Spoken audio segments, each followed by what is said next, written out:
Bienvenidos a la UNAM Responde, qué gusto que esté con nosotros como todos los días en este espacio de TV UNAM para llevarles a ustedes toda la información relacionada con esta pandemia. Lo hemos hecho así desde el principio de esta emergencia sanitaria a través de la voz de nuestros especialistas, quienes del inicio han estado trabajando desde muy distintas trincheras para brindarnos información que nos permita actuar responsablemente. Esta tarde estaremos conversando sobre las crisis emocionales provocadas precisamente por esta contingencia, por este encierro, y también de la importancia que tiene cuidar sí nuestra salud física, pero también nuestra salud emocional y mental. Estaremos conversando con la doctora Laura Laguna Lamas, quien es miembro de la Facultad de Psicología de nuestra universidad.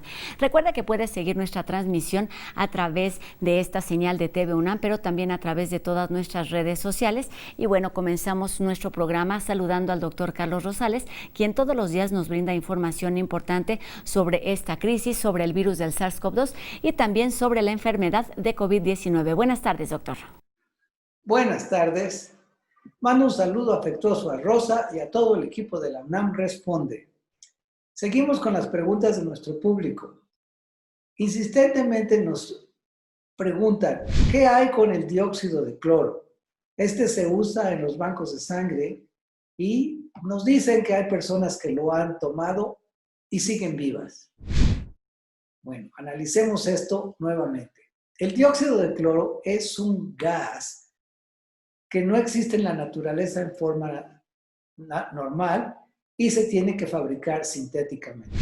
Es un gas de color verde amarillento. Este gas, como se tiene que fabricar al momento, normalmente se obtiene mezclando clorito de sodio con algún ácido. Y esto hace que se produzca el gas dióxido de cloro. El dióxido de cloro sirve para blanquear textiles, pulpa de madera y obtener papel blanco. También se usa para la desinfección de agua. En las plantas potabilizadoras de agua se utiliza el dióxido de cloro. Y también por su poder desinfectante en algunos bancos de sangre. Ahora bien, el producto al que se refieren es un producto que se comercializa, se anuncia en las redes sociales como dióxido de cloro. Esto no es dióxido de cloro. También se le conoce como suplemento mineral milagroso o solución mineral milagrosa o solución mineral maestra, por las siglas de su nombre en inglés. MMS.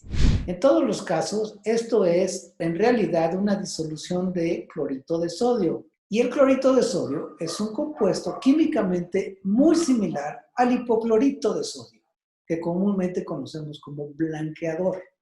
Al igual que el blanqueador, este producto es muy tóxico y puede producir daños a la salud como hemólisis, esto es destrucción de los glóbulos blancos de la sangre, insuficiencia renal, o sea, daño a los riñones e incluso la muerte.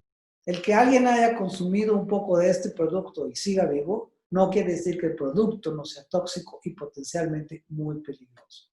Por favor, no haga caso a todos estos anuncios en las redes sociales. No vaya usted a consumir estos productos altamente peligrosos. Esto está estrictamente prohibido en Estados Unidos y Canadá y varios países europeos. Pero se vende por internet desde otros países, principalmente en Sudamérica. No lo consuma. Cuídese mucho, siga las recomendaciones solo de su médico y manténgase sano. Muchas gracias.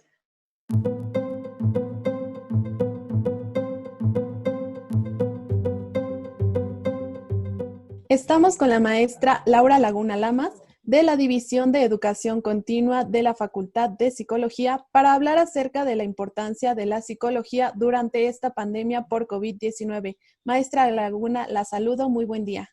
Muy buen día, Frida, ¿cómo estás? Buenos días a tu auditorio. Muy bien, gracias. Agradecemos muchísimo su participación y me gustaría comenzar esta charla preguntándole tal cual, ¿cuál es la importancia de la psicología durante esta situación actual por la pandemia de COVID-19 y cuál es la importancia de que los profesionales de la salud mental reconozcan esta situación?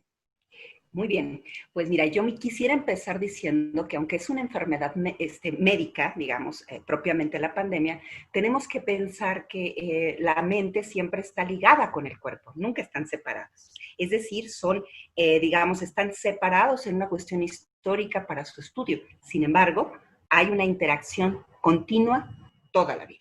Esto es importante porque entonces ante las enfermedades médicas siempre aparecen enfermedades mentales, en el caso de lo que voy a tratar de explicar.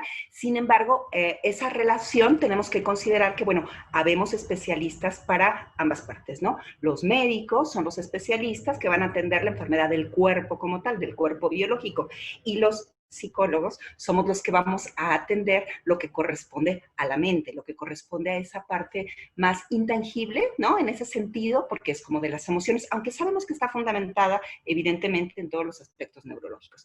En ese sentido, vamos de la mano. ¿Por qué esta situación me pareció importante comentarla? Porque evidentemente la pandemia va a tener una afectación en la forma en la que todos los seres humanos vamos a reaccionar ante ella. Es decir, todos vamos teniendo a lo largo de nuestro desarrollo como un aparato mental que nos va permitiendo lidiar, ¿no? Hacer contacto con lo externo. Esto se va desarrollando, digamos, a lo largo de la vida, ¿no? Desde que somos bebitos, igual somos bebitos y tenemos solamente el cuerpo biológico. Y poco a poquito se va haciendo ese cuerpo emocional. Entonces, ¿qué pasa? Los especialistas, los psicólogos, estamos entrenados justamente para atender esas afectaciones emocionales, eso que hace sufrir a un ser humano y que de alguna manera nosotros empleamos las herramientas. La pandemia viene y trae consigo un riesgo de enfermedad y un riesgo de muerte. Eso no lo podemos negar, porque entonces cada uno vamos a ir registrando ese riesgo y muchas cosas que seguramente las vamos a hablar al rato de una manera diferente. Y ahí es donde entramos los especialistas. Ahora, creo que es importante que ese riesgo a la enfermedad y riesgo de muerte es donde, digamos, los psicólogos vamos a ir interviniendo dependiendo en cada persona cómo va impactando. No a todos nos impacta igual, no todos tenemos la misma historia, no todos tenemos las mismas condiciones de vida y entonces eso cambia. Si nosotros como psicólogos reconocemos esa interacción y reconocemos que de alguna manera van a estar impactados esos, digamos, aparatos mentales por la forma en la que cada uno vamos a lidiar con esto, entonces, bueno, de entrada ya nos estamos preparando. Ahora, cada uno, digamos, vamos a poder pensar en posibles síntomas o no, dependiendo de las condiciones, ¿sí? Es decir, va a haber aparatos mentales que más fácilmente se van a adaptar a esto y habrá otros que no. Entonces, algunos van a entrar en un conflicto todavía más fuerte que el que ya nos trae de entrada la pandemia con todos los cambios, ¿me explico? Entonces, bueno, cada práctica clínica pues va a depender de esas condiciones. Por ejemplo, si yo soy un psicólogo clínico que trabajo en una escuela, pues mi forma de intervención va a ser una. Pero si a lo mejor yo trabajo en una comunidad, va a ser de otra. Si trabajo en un consultorio, va a ser de otra. Si soy clínico, pero además, digamos, no en el consultorio, pero trabajo en una institución de salud, pues será de otra. Si trabajo en un hospital y entonces me toca trabajar con los pacientes directos que les dan el diagnóstico de COVID-19, será de otra. Si entonces de la misma manera trabajo en ese hospital, pero intervengo a lo mejor con la familia. Es decir, lo que tenemos que ir entendiendo es que los profesionales de la salud vamos a tener que reconocer que esto va a tener un efecto y que cada uno vamos a poder intervenir dependiendo de donde nos encontremos en nuestra labor profesional. Ok, ¿y qué es lo que esto puede generar en las personas desde el confinamiento por el que nos vemos obligados a causa de esta pandemia y también a las nuevas formas de interactuar que tenemos? ¿Qué es lo que pueden generar? Como tal, mencionaba algún tipo de síntomas. ¿Cuáles pueden ser las afectaciones tal cual emocionales que esto puede presentar? Muy bien, vamos a empezar, ¿te parece? Por el confinamiento, ¿sí? Entonces, ¿qué medidas sanitarias han tomado, pues, digamos, todos los especialistas en esto, los médicos, a nivel mundial? Básicamente, pues, el lavado de manos, básicamente el uso de mascarilla, el uso de gel, ¿no? Y obviamente el confinamiento. Vámonos por partes en cada una. ¿Qué efectos va teniendo?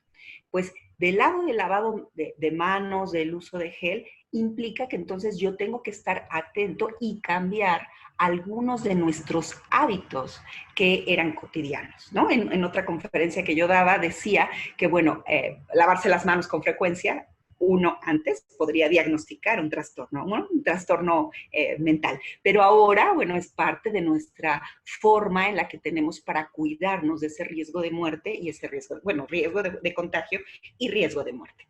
Entonces, eso lo tenemos que cambiar nuevamente. Algunos lo podrán aceptar y algunos no, porque va a depender de si yo estoy aceptando que esa pandemia existe. Si la pandemia existe porque mi aparato mental me permite comprender que sí, digamos, entonces voy a empezar a tomar esas medidas necesarias. Pero si no, muy probablemente lo niegue. Entonces, eso también va a tener una afectación, digamos. El confinamiento, que creo que es otro elemento importante, ¿qué trae consigo? Trae consigo que nos obliga de alguna forma a una convivencia forzada. Es decir, no es lo mismo que tú digas, yo me quiero quedar con mis papás y estar a gusto aquí, ¿no? No es lo mismo a que de repente es, bueno, entra, ahí tienes que estar y no hay forma, ¿no? Es decir, no puedes salir. ¿Eso qué implica? Implica muchas cosas, porque entonces, uno, dependiendo de la edad, no es lo mismo ni va a afectar de la misma manera si tú eres un adolescente, así tú eres un adulto mayor, así tú eres un adulto, si eres un niño, si eres un bebé. Cada etapa va a tener una afectación diferente. Pero lo que sí tienen en común todos estos es que nos cortan, como de un tajito, el lazo social, ¿no? Y nos tenemos que pensar justamente que los seres humanos somos seres sociales. O sea, yo insistiría en un punto. Cuando nacemos somos un cuerpito biológico, pero en realidad lo que nos hace ser personas son los otros, es digamos la cultura. Nuestros padres o las personas que se hagan cargo de nosotros son los que nos van a meter en esa cultura y que nos van a ayudar a integrarnos en una sociedad. Es decir, desde que nacemos, la sociedad tiene una función protectora en ese sentido. Los seres humanos buscamos después, bueno, los amigos, las asociaciones, los gremios, los grupos, es decir, somos seres sociales. El confinamiento nos obliga a una ruptura del lazo social. Por lo pronto, presencial. Quizá gracias a la tecnología la hemos podido relativamente mantener en algunos casos a nivel virtual, pero en realidad es ahí, si tú te das cuenta, son dos cosas, ¿no? O sea, corto el lazo social y dos, entonces me obligo a convivir con un grupo de personas que probablemente como es mi familia y puedo tener muchos momentos de encuentro y ser muy bonitos esos encuentros. Pero también tenemos que pensar que en otros momentos no es así, porque la sociedad, porque el lazo social que va permitiendo que todas las cargas que vamos teniendo por todos los medios, porque tenemos ganas de una pareja, porque nosotros nos sentimos realizados si tenemos un trabajo, porque el aprendizaje para los niños también genera como que se descarga energía con los compañeritos, juegan, en fin, hay una serie, digamos, como de posibilidades externas para que yo pueda descargar toda mi energía. Al cortar el lazo social, corto también eso. Entonces yo estoy por ese lado sobrecargado de ese lazo social, de esas matrices sociales que me van permitiendo la descarga. Y a eso súmale lo que decíamos hace un ratito de la pandemia. El hecho tal cual de la pandemia trae un exceso de tensión mental también, por el riesgo de enfermedad, por el riesgo de muerte, porque al haber sido algo como tan rápido, vamos viendo cómo van aumentando el número de contagios y de muerte, porque todo es incertidumbre, porque de alguna manera no hay vacuna, ¿no? Es decir, nadie al inicio sabía qué hacer, ¿no? Una incertidumbre. Entonces, todo eso suma más tensión. Y si además pensamos la otra cara de la moneda de la cultura, donde entonces también nos topamos con ¿qué? Con los sistemas de salud, los sistemas políticos, la situación económica. Es decir, la cultura también tiene un componente que puede, en este sentido, pues contribuir a que todavía el aparato mental luche más, ¿no? ¿Por qué? Porque imagínate si voy a perder mi trabajo, si entonces hay muchos cambios que entiendo que muchos son de la pandemia, pero algunos son porque los gobiernos a nivel mundial tampoco han sabido qué hacer. Entonces, evidentemente, todo eso, imagínate las personas dentro de 4 paredes. Es una sobrecarga. Es como si usamos la metáfora, ¿no? Cuando cargamos la electricidad y viene una descarga, ¿qué necesitamos? Necesitamos un regulador, ¿no? O sea, generalmente para que no se nos echen a perder nuestras televisiones. ¿Por qué? ¿Por qué lo necesitamos? Lo necesitamos porque es tanta la carga que tiene que haber algo que medie. Si usamos esa metáfora, pensemos que así es un poco, entre comillas, la podemos emplear para lo que estamos viviendo ahora. Tenemos una sobrecarga. Entonces, cada aparato mental va a ver qué hace con esa sobrecarga. Entonces, si tú te das cuenta, los efectos nos vienen desde varios lados, ¿sí? Me falta un punto, la mascarilla, ¿no? ¿Qué pasa con el uso de la mascarilla? La mascarilla finalmente es como por decirlo de alguna manera, pues es una protección, ¿no? Pero ¿qué implica? Implica, uno, que te tapa el rostro. Y los seres humanos, nuevamente, al ser sociales, siempre estamos así como pendientes de los rostros, de los gestos. ¿Por qué? Porque es parte de esa interacción y con la que crecimos desde temprana edad. Siempre pensar en uno es pensar en el otro en ese sentido, ¿no? Entonces, ¿qué pasa? Pues eso ya no lo tenemos y eso seguramente lo iremos viendo. Probablemente pueda tener efectos dependiendo nuevamente en la edad que nos tocó vivirlo. Ahora, ¿qué de esto también es importante? Que al ser un protector, ¿no? Uno de los mecanismos que también se van generando a nivel mental con la pandemia, es que entonces el otro por un lado te cuida, pero por otro lado, el otro te puede contagiar. Entonces, esa alteridad que ya la venimos teniendo exacerbada en la cultura, pensemos los actos de xenofobia o pensemos, por ejemplo, en todo el rechazo a la migración. Son efectos de movimientos en la cultura, en la época de vida que tenemos, donde el otro muchas veces parece ser el enemigo. En ese sentido, pensemos la pandemia, ¿no? ¿Quién me va a contagiar? ¿No? ¿Quién se me acerque? Entonces, y bueno, y si pensamos cultura, particularmente en México, nosotros ya venimos también de una sociedad con características particulares, ¿no? En los niveles de violencia, es decir, hay cosas que tenemos, creo yo, sobre todo los psicólogos o clínicos acá en México, que pensar. El problema en ese sentido es complejo, ¿sí? Desde varias aristas. Maestra, y justo de lo que comenta de la edad, ¿existe algún grupo o algún sector de la población que se vea más afectado por esta pandemia a nivel mental? Sí, mira, yo a lo largo de que, pues obviamente se ha venido esta pandemia y que también para nosotros como clínicos se nos han movido algunos referentes, entonces uno tiene que ir buscando. ¿Quiénes nos llevan la delantera? Pues la delantera nos las llevan los países en Europa, los países evidentemente asiáticos, los países que pasaron o llevan como uno o 2 meses antes de esto. A partir de ahí yo he venido como leyendo artículos y estudiando y bien, obviamente por lo que se viene para acá. ¿Esto qué es una constante que va viendo? Evidentemente, los jóvenes y los adultos mayores son poblaciones que se ha detectado que tienen el mayor grado de vulnerabilidad. Y me voy explicando por qué. Me parece que una cosa que impacta mucho es el momento de vida nuevamente en el que esto les llega. Si estás de acuerdo, voy explicando cada una de las etapas que creo que ahí podemos entender por qué es la afectación. Adelante, por favor. Bien, mira, voy a empezar con los adolescentes. Los adolescentes, ¿en qué etapa viven? O los jóvenes, ¿no? Es una etapa de vida en la que, por un lado, hay una cantidad de cambios a nivel psicológico, social y biológico. Eso genera muchas tensiones internas. Ya de por sí ese aparato mental está entrando en un duelo por la infancia, una desorganización para encontrar su propia identidad, todas sus piezas se le mueven y prepararse para su vida adulta. De entrada, eso es grande, porque inicia la sexualidad, porque inician los primeros desprendimientos de la vida familiar como tal. Entonces, los amigos son bien importantes, porque los amigos, más allá de que a veces los papás dicen, ay, te vas al antro, ay, es que te vas a no sé qué, y que la pura pachanga. Yo creo que tendríamos que entender al joven, ¿no? En el sentido de que esos son laboratorios sociales, donde uno se prueba como pareja, te pruebas como amigo, te pruebas como un ser social inmerso en una cultura. Y eso es algo muy enriquecedor para el proceso que el joven está viviendo, que es encontrar esa identidad con sus propios referentes. Y para ello requiere desprenderse de los padres y tomar nuevos lazos. Qué bien. Maestra Laguna, tenemos que hacer una pausa en este momento, pero después del corte regresamos para que nos explique acerca de cómo se ve afectado justo el otro grupo vulnerable en esta pandemia, que serían los adultos mayores. Perfecto, claro que sí, con gusto. Regresamos en un momento más para continuar con nuestra charla sobre la importancia de la psicología durante la pandemia de COVID-19.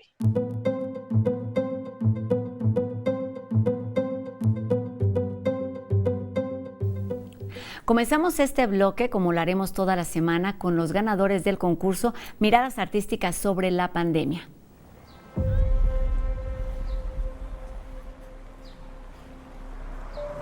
¿Recuerdas esos días en los que te quejaste del tráfico? Aquellos en los que tu familia se quejó del poco tiempo que pasabas con ellos. Seguramente recuerdas cuando la gente se quejaba del encierro en una oficina o, es más, quizá tú eras uno de ellos. Todo era prisa, ruido, caos, protestas, peleas. Mientras la naturaleza pedía auxilio a gritos, nosotros fuimos sordos a sus reclamos. Y de repente un día, algo cambió. El mundo cambió. Tanto tiempo sintiéndonos dueños de todo y hoy nos toca entender que no nos pertenece nada. A la naturaleza le bastaron unos días para mostrarnos que esta es una epidemia humana, que somos vulnerables, playas limpias y especies disfrutando sin nosotros, ecosistemas que sin humanos hoy se encuentran en completa paz. En estos días parece que el tiempo sobra, pero ¿y si aprovechamos esta gran oportunidad de disfrutar a la familia o a nuestras mascotas? Quizás sientas que desesperas, pero ¿y si al final es el momento de enfrentarte? Quizás sea el momento de decirte algo que por mucho tiempo has postergado. Quizás es momento de reconciliarte, ¿sí? De reconciliarte contigo o con alguien más. Este es el momento de mandar ese mensaje o de hacer esa llamada, pues, aunque mucho lo anhelemos, quizá mañana sea muy tarde. Reflexionemos, actuemos. No estás encerrado. Estás a salvo para que mañana podamos dar esos abrazos que hoy tanto necesitamos. No te sientas prisionero. Estás preparándote para seguir disfrutando con salud la libertad que mañana llegará. Esas vacaciones postergadas, partidos, conciertos y hasta esas jornadas de trabajo que hoy extrañas. No critiques a quienes juegan con adivinanzas en redes sociales o a quienes hacen videos que no te parecen graciosos. Puede ser que para ellos esa sea la única manera de manejar la ansiedad, la soledad. A lo mejor eres de los que no creen, de los que han criticado a doctores y a enfermeras, pero hoy hasta ellos protestan por un sistema de salud que lleva décadas colapsado. Y es que, ¿qué crees? La realidad nos alcanzó. Agradece, valora y si te es posible, comparte. Saldremos, de verdad que ya saldremos. Juzgar, culpar, señalar y desinformar no nos llevará a ningún lado. ¡Vamos! Seamos quienes sabemos ser. Hagamos lo que en tiempos adversos sabemos hacer. Lo que caracteriza a México. Son momentos de unión, de levantar al de al lado, de lograrlo juntos. Lo hemos hecho, sabemos hacerlo y nos sale bien, nos sale muy bien. Tomemos el control. Estos días quedarán grabados en la historia y lo mejor que podemos hacer hoy es aislarnos para mañana poder estar juntos. Hagámoslo diferente. Hagamos la diferencia. Quédate en casa. Seguimos con una cápsula que nos presenta la Dirección General de Divulgación de la Ciencia para hacer más comprensible lo que sucede durante toda esta epidemia. El 80% de las personas con COVID-19 solo tienen síntomas leves o moderados. Pero antes del coronavirus, en México ya atravesábamos por otra crisis de salud, la de las enfermedades crónicas. Entre el 40 y 60% de los mexicanos tiene al menos una condición que aumenta el riesgo de gravedad si se contagia de SARS-CoV-2. En promedio, 7 de cada 10 fallecidos por COVID-19 padecían una enfermedad crónica. 3 de ellos padecían 2. 3 de cada 4 adultos en México padecen sobrepeso u obesidad, una enfermedad que ocasiona en el organismo una inflamación crónica que daña el funcionamiento de las células, facilitando el desarrollo de otras enfermedades como la diabetes, así como el ataque de patógenos como el SARS-CoV-2. También, este virus entra en nuestro cuerpo a través de una proteína ubicada principalmente en las células de pulmones, riñones y vasos sanguíneos, y se ha observado que esta proteína se encuentra en mayor cantidad en personas con diabetes, lo que facilita la infección. Hoy más que nunca, aliméntate sanamente, practica ejercicio y si padeces alguna de estas enfermedades, mantén bajo control tus niveles de glucosa y de presión arterial.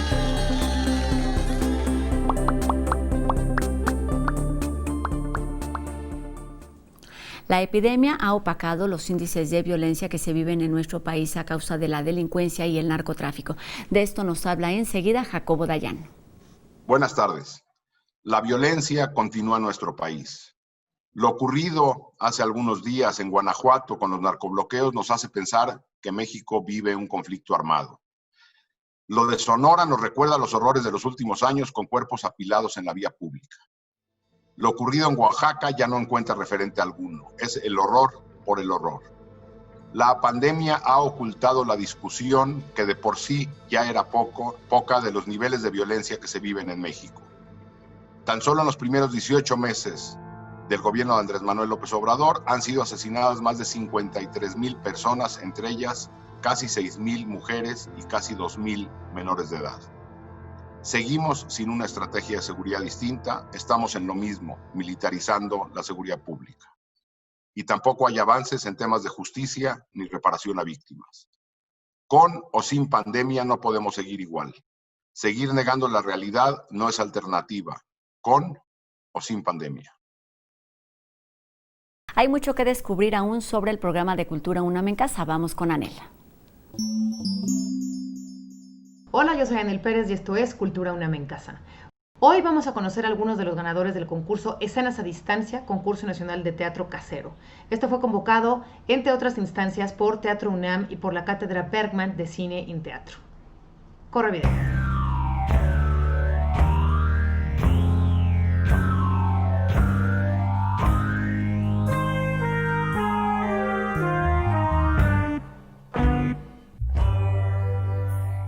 La aventura del pingüino.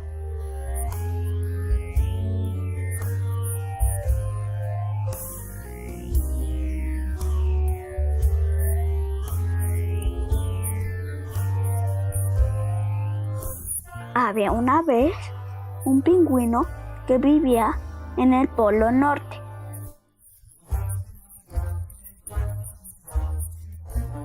Los otros pingüinos se burlaban de él porque no sabía nadar, pero no por mucho tiempo.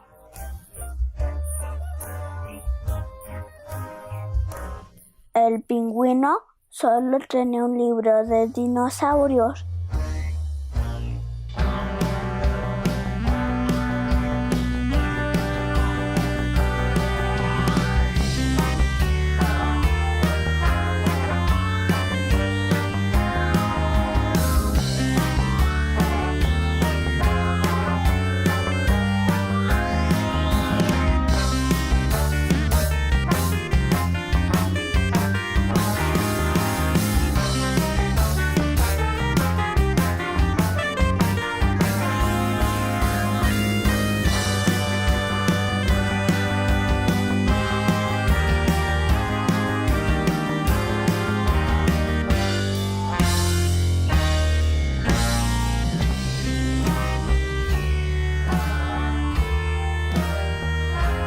Después tuvo una idea, buscaría una aventura.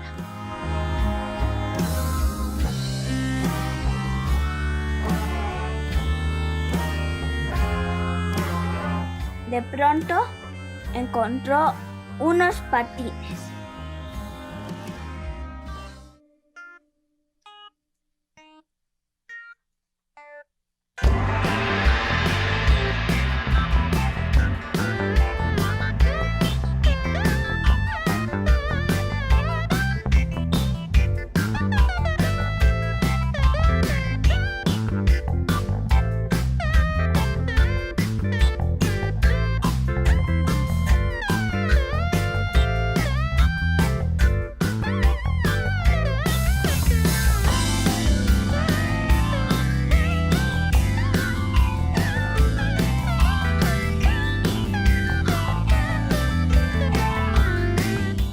los usó para viajar a una cascada. Ahí el pingüino se durmió.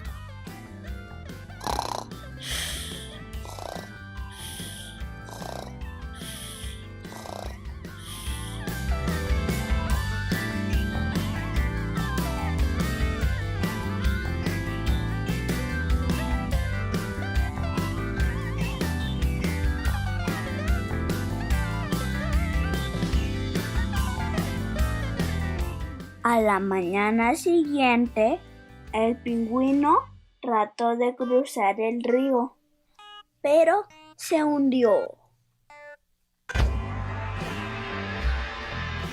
Mientras se hundía, solo podía pensar en su miedo a nadar.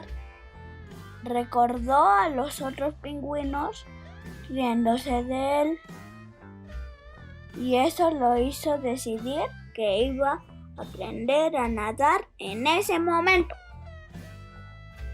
Y descubrió que nadar era más fácil de lo que pensaba.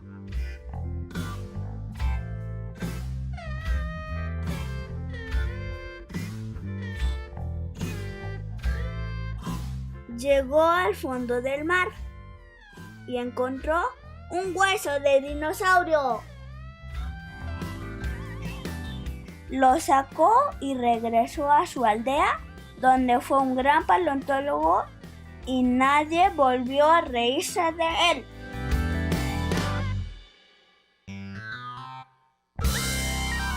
Colorín colorado, este cuento se ha acabado.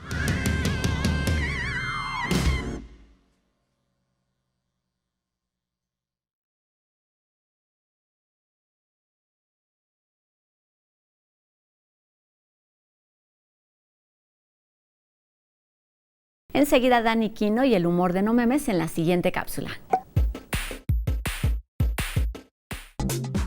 Interrumpimos este programa para informarles que No Memes les tiene algo divertido que compartir.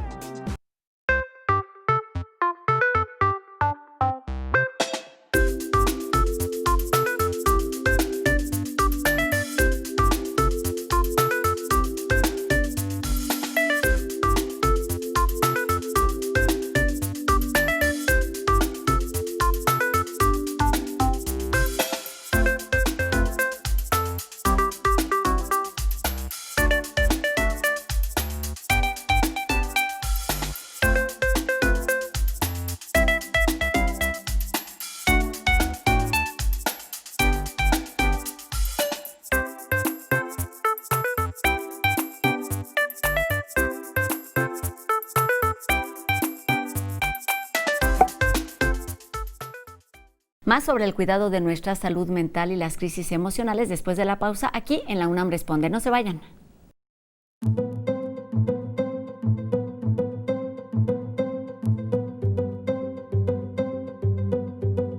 Y comenzamos este último bloque con las cápsulas que nos presenta el joven equipo de reporteros de En Trending con temas que seguramente son de nuestro interés. Veamos. Nuestra universidad está uniendo a investigadores, estudiantes y a su comunidad para compartir sus conocimientos en estos momentos tan complicados para el mundo. Con esta emergencia sanitaria, la UNAM pone en marcha proyectos que contribuyan a vencer esta pandemia. Una de las medidas es buscar una posible solución para atacar este virus, desde la salud, economía y sociedad. La UNAM convoca a investigadores, profesores de centros, institutos, escuelas y facultades a que presenten proyectos que ayuden a frenar la COVID-19. Podrán recibir apoyo hasta 5 propuestas que también integren a académicos internos o externos de la UNAM, estudiantes de postdoctorado y alumnos de licenciatura y posgrado. Este nuevo proyecto será respaldado por el Programa de Apoyo a Proyectos de Investigación e Innovación Tecnológica, conocido como PAPIT. Tienen hasta el 20 de abril para la primera etapa. Ingresa a degapa.unam.mx. Para los profesores e incluso papás y mamás que están llevando la educación desde casa, existe una nueva colaboración entre universidades del país que beneficiará a la población con recursos, herramientas y recomendaciones sobre la pandemia.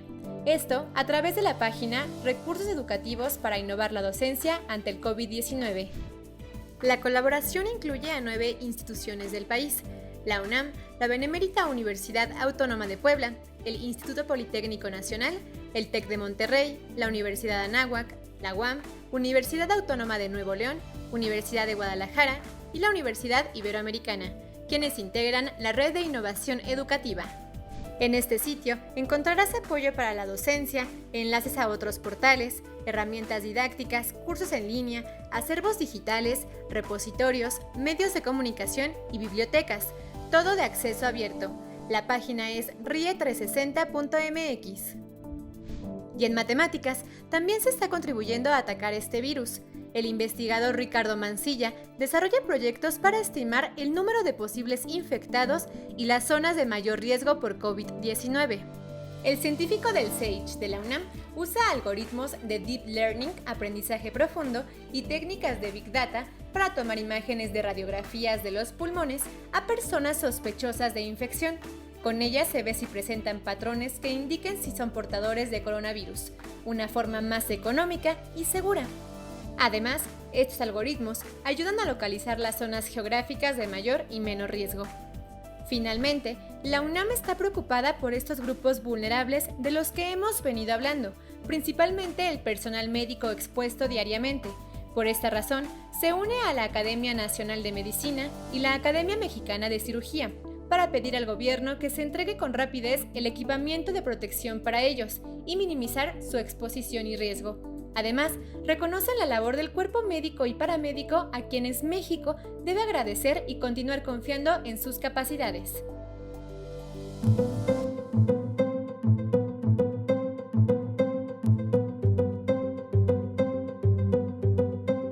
Por supuesto, continuamos después del corte para retomar nuestra conversación sobre la importancia de la psicología durante esta pandemia por COVID-19. Continuamos con la maestra Laura Laguna Lamas, de la División de Educación Continua de la Facultad de Psicología, para hablar acerca de la importancia de la psicología durante esta pandemia por COVID-19. Maestra Laguna, comentábamos sobre los dos grupos más afectados durante esta pandemia, que venían siendo los adolescentes y los adultos mayores. Por favor, le pido, continúe explicándonos estos factores.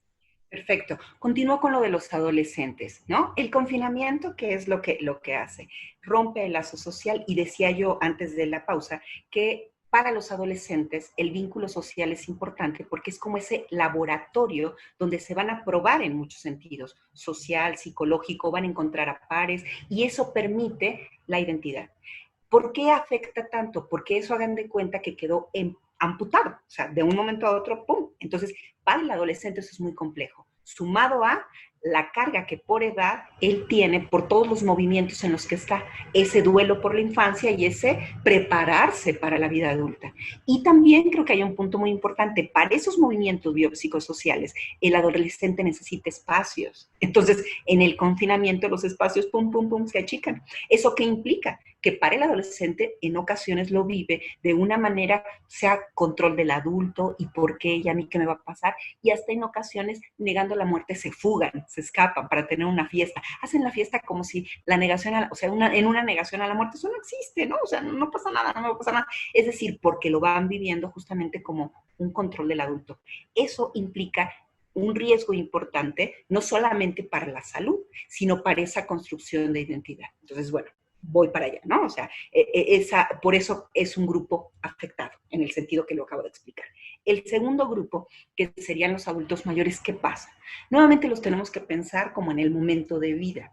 El adulto mayor, de entrada, ya está en un momento de vida en el que, pues a lo mejor está jubilado, que sus lazos sociales en ese sentido se han movido. Algunos, pues en esta vivencia del envejecimiento natural, van teniendo enfermedades, algunos hipertensión, algunos a lo mejor una diabetes, es decir, bueno, no porque eso no pueda pasar antes, pero lo que quiero decir es que hay un deterioro físico, cognitivo, que va dándose por la edad, ¿no? O sea, ya no vemos igual, ¿no? Una serie de cosas que son naturales, pero, insisto, y algunos de ellos pues ya no trabajan, algunos su único trabajo es cuidar a los nietos, ¿no? Entonces, ¿eso qué implica? Implica nuevamente que ante el corte, el corte generado por el confinamiento, el corte del lazo social, se han quedado solos. A eso tenemos que sumar un segundo componente del momento de vida.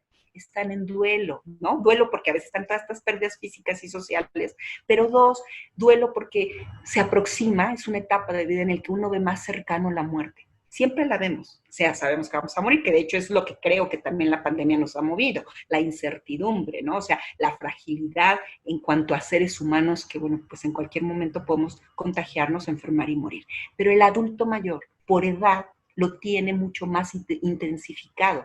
Entonces, eso ha generado que los adultos mayores pues tengan problemas a veces muy evidentes de depresión, de ansiedad, porque por la edad, digamos, les afecta o les impacta un poco más. A eso súmale que si tienen estas enfermedades que son dentro de la comorbilidad de más riesgo, pues entonces el adulto mayor tiene que tener todavía más cuidados. Eso, nuevamente, y lejano a su familia, pues eso les impacta. Entonces, con los adultos mayores tenemos que tener un cuidado particular. Con los jóvenes tenemos que tener un cuidado particular si vamos entendiendo en cada uno de estos grupos de edad digamos, las demandas de desarrollo que nos va dando para que así podamos entender cómo se va dando el impacto. Y justo cómo podemos tratar este tipo de afectaciones emocionales, tanto en jóvenes, adultos o en cualquier persona que se ve afectada por esta pandemia, y cuál es la labor que pueden realizar los profesionales de la salud mental para ayudarnos. Perfecto, bueno, de entrada, ¿cómo podemos ayudar? Yo creo que lo primero sería, tenemos que identificar qué tipo de problema es el que estamos teniendo. Yo creo que tenemos que pensar, ¿no? Que esto es una responsabilidad de todos, es decir, la primera empieza por nosotros mismos. Entonces, yo creo que si yo voy consciente de todo lo que estoy viviendo y estoy pensando justamente que a lo mejor en esta sobrecarga estoy muy irritable o me siento muy solo porque me falta el lazo social o estoy muy ansioso porque en esta ruptura, digamos, se echan a andar también todos los mecanismos del duelo. En los duelos uno siente ansiedad porque entonces ya no está el otro. Entonces, todo esto tenemos que considerar que nosotros, de entrada en nuestra casa, tenemos que identificar, estoy muy irritable, estoy muy ansioso, no puedo dormir. Eso quiere decir que estoy a lo mejor muy sobrecargado. Pensar dos elementos que los psicólogos pensamos siempre, ¿no? La frecuencia y la intensidad de los síntomas. Si un día yo no pude dormir, no pasa nada. Pero si llevo los 90 o 100 días de la pandemia sin dormir, ojo, eso ya indica algo, ¿me explico? Es decir, poder pensar, o estoy comiendo mucho, o en fin, hay una serie de condiciones que yo tengo que saber ubicar que me están pasando. Si esto es no frecuente y no intenso, pues a lo mejor puedo encontrar actividades, ¿no? Dentro de mi casa que me permitan entender qué me pasa y poder descargar, procesar, diríamos. Pero si esto no ocurre, entonces tengo que ir con un especialista de salud mental. ¿Qué especialistas en salud mental hay? Bueno, pues obviamente estamos los psicólogos, los psicoterapeutas y están los psiquiatras. Entonces va a depender qué tipo de padecimiento tengo para que entonces yo pueda acudir al especialista adecuado. Aquí que es importante, que bueno, que vayamos, porque a veces hay todo un estigma. Las personas aún el día de hoy no quieren acudir a los servicios de salud mental. La Secretaría ha luchado muchísimo por quitar ese estigma. De hecho, los programas nacionales, los últimos 3 sexenios, una de sus líneas de acción corresponden justamente a quitar el estigma. Pero aún así, el día de hoy, no todo el mundo. ¿Por qué? Porque implica también un, entre comillas, grado de vulnerabilidad. No tengo que confiar en alguien, tengo que confiar en un extraño, cómo abrir los problemas que solo son los trapitos sucios se lavan en casa, ¿no? Es decir, y además implica que reconozca que algo me ocurre. Y a veces nos sentimos como tan completos y tan redondos que creemos que nada nos pasa, ¿no? Y que podemos solitos, porque lo que se echan a andar son mecanismos de omnipotencia en algunas ocasiones, ¿no? No solamente negación, a veces omnipotencia, a veces, digamos, hay uno que nosotros le llamamos identificación proyectiva, es decir, esto que yo no puedo reconocer, lo pongo en el otro, ¿no?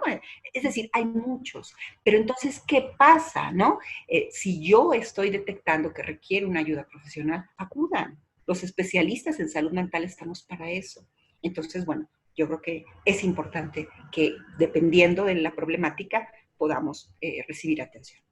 Así es muy importante fomentar que si bien procuramos nuestra salud física, también lo debemos de hacer con nuestra salud mental.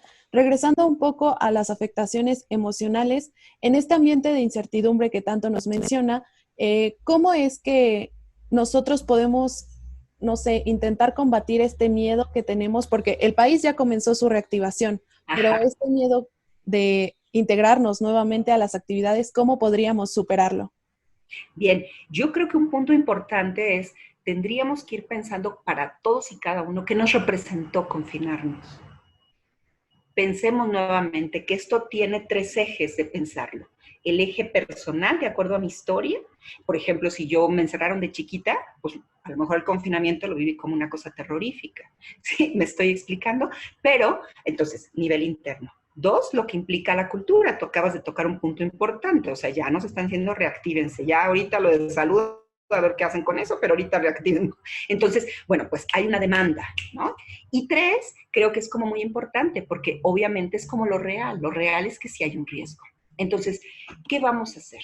Yo creo que un punto importante es que tenemos que adaptar a nuevas condiciones, digamos, de vida que ahora tenemos que tener. Hay cambios que no van a dar marcha atrás por lo pronto en lo que no haya una vacuna.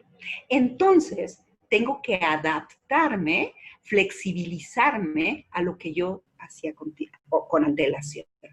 Ahorita decías, ¿cómo le hacemos por el confinamiento? Ahora, ¿cómo nos desconfinamos? Pues entonces, esa representación mental que fue para mí, ¿no? Si a lo mejor fue encierro, está excelente, pero también pensemos, las 4 paredes me dan protección, estoy segura. Es como si yo estuviera chiquita de 2 años y protegida por mi mamá, nada me va a pasar, ¿no? Entonces, ahora tenemos que pensar toda esa, digamos, como carga de placer que tuvimos por estar en casa, encerraditos, cobijaditos, pues ahora la tenemos que volver a redistribuir hacia el afuera. Y eso nuevamente es otra exigencia a nuestro aparato mental. Entonces, tenemos que ir viendo. Hay personas que a lo mejor en esta protección pusieron tanto placer en quedarse que van a decir, yo no me quiero ir, ¿no? Sin embargo, la vida tiene que continuar. Y vamos otra vez en el camino ir viendo quién se va atorando, porque este proceso nuevamente de movilización se va a tener que dar. Pero, insisto, a cada uno nos va a llegar diferente dependiendo de los recursos que tenemos. Maestra Laguna, de estas afectaciones emocionales que nos comenta, ¿cómo es tal cual la implicación de ahora tener que habituar nuevas prácticas a nuestra normalidad, que son, por ejemplo, el uso constante de cubrebocas y gel antibacterial, y también ahora este tipo de limitaciones dentro de las actividades que podemos o no realizar? ¿Cómo es que podemos intentar como tal agendar y vivir el día a día cuando tenemos toda una nueva realidad frente a nosotros? Bien, yo creo que aún los que podamos, los que se pueda, tenemos que aprovechar también el confinamiento para poder pensar y poder metabolizar, que de alguna manera en otros sentidos lo que hacemos los psicólogos con un paciente en una consulta, ¿no? O sea, usamos ese espacio para metabolizar. ¿Por qué digo esto? Porque me parece que desde ahora, ¿no? Tendremos que pensar cómo nos vamos cada uno a adaptar dependiendo de lo que nos toca vivir, porque finalmente no es igual si yo vendo tacos en la esquina, así yo atiendo pacientes, como en mi caso, o si soy profesor de una escuela, o si trabajo en una empresa. Es decir, desde cada uno, desde nuestra actividad, si trabajo en un tianguis, por ejemplo, ¿no? O sea, tengo que ir pensando y procesando cómo voy a hacer ese ingreso. Si yo ya estoy dentro, porque ya mi economía estuvo así, yo ya estoy vendiendo en el tianguis, entonces me tengo que dar, aunque sea un espacio para pensar cómo voy a mover esos hábitos para que ahora yo me pueda proteger. Porque entonces, vamos a pensar en el caso del tianguis que estoy diciendo, ¿no? Pues quizá estoy en el tianguis, hay mucha gente y a lo mejor mucha gente ni siquiera usa el cubrebocas, porque si sigo en la negación, no lo voy a usar. Pero vamos a pensar que yo sí creo, yo tengo muy asumido que esa enfermedad está y entonces me tengo que cuidar. O entonces tengo que ver, a lo mejor compro mi gel, me reúno con los de los puestos cercanos, para los botecitos de gel, es decir, y cubrebocas. Si alguien no trae, pues ni modo. A lo mejor de mis ganas es voy a tener que invertir un poquito para poder cuidarme, porque finalmente, insistiría yo en un punto, en esa alteridad, esa matriz social, también nos va a ir diciendo, digamos, nos va a ayudar esa red social. Y los mexicanos somos como muy buenos para pensar, ¿no? O sea, yo he visto, ¿no? En algunos documentales o en algunas entrevistas que, bueno, pues ya si alguien vende frutita, ¿no? Está viendo si la cubre con una bolsa de plástico. Es decir, pensaba yo ahorita también el taquero, ¿no? A lo mejor tiene que usar una bolsita para que no se meta en la manita el limón como lo hacíamos en antaño, ¿no? Es decir, va a tener que haber un movimiento, pienso yo, que lo tenemos que ir pensando cada uno desde lo que nos toca y desde la actividad que vamos a hacer, y en ese sentido ir pensando, por eso insisto, metabolizar y pensar lo que estoy viviendo, procesarlo desde qué me está ocurriendo a mí, identificar si tengo o no algún síntoma psicológico que requiera atención profesional, si es así, pues voy, y si no, de alguna manera, ir pensando mi reactivación. Si veo que no estoy pudiendo cualquiera de los pasitos que acabo de comentar, yo diría es súper necesario que vayan a un especialista, súper necesario. Maestra Laguna, para finalizar, ¿alguna recomendación que nos pueda dar de, no sé, algún tipo de ejercicio mental o algo así, con el cual podamos lidiar con estas afectaciones emocionales durante esta pandemia de COVID-19? Pues yo te diría, como ejercicio mental, en este momento no se me ocurre algo, pero lo que sí te podría decir es que mantenernos ocupados en actividades placenteras, aún dentro del confinamiento, aún dentro de estas 4 paredes, eso nos puede ayudar.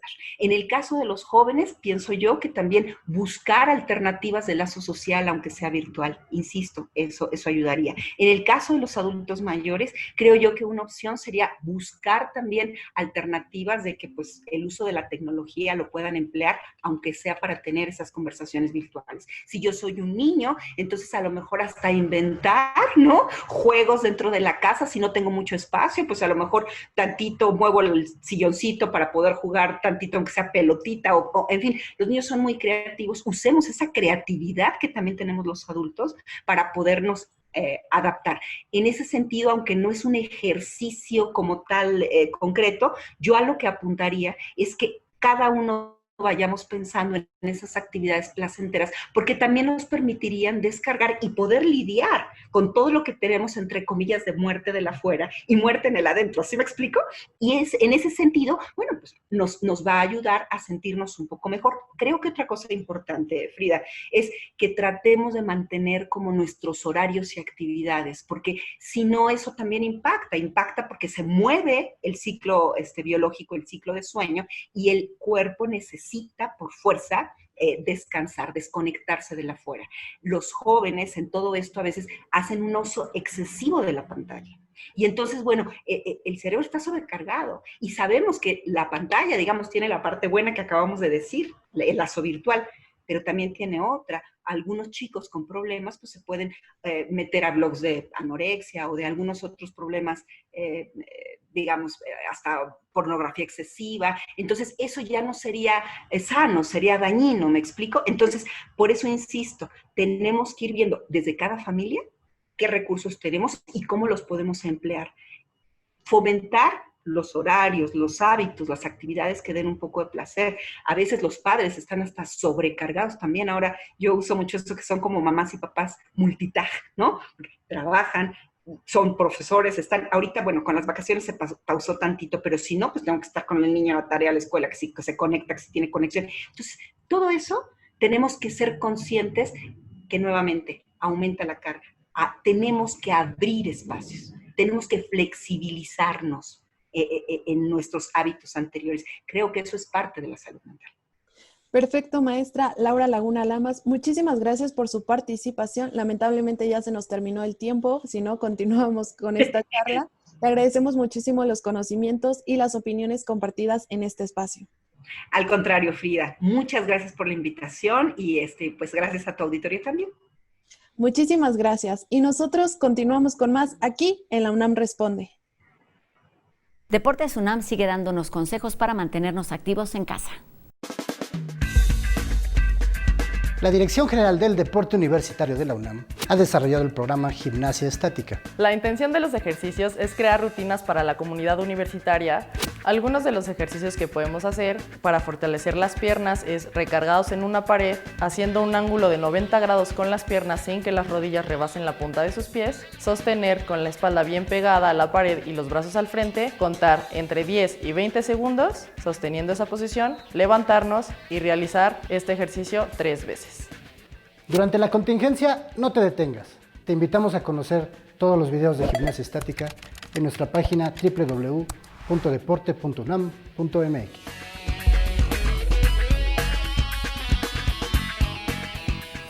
Con esto terminamos una emisión más de este programa. Recuerde que tenemos una cita hoy 6:30 de la tarde en nuestra retransmisión y mañana 2:30 de la tarde por TV UNAM. Adiós.